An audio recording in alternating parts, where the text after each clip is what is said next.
गुणदैवताय गणाध्यक्षाय धीमहि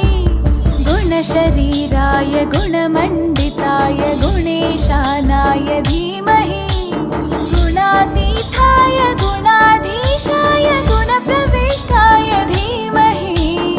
एकदन्ताय वक्रतुण्डाय गौरीतनयाय धीमहि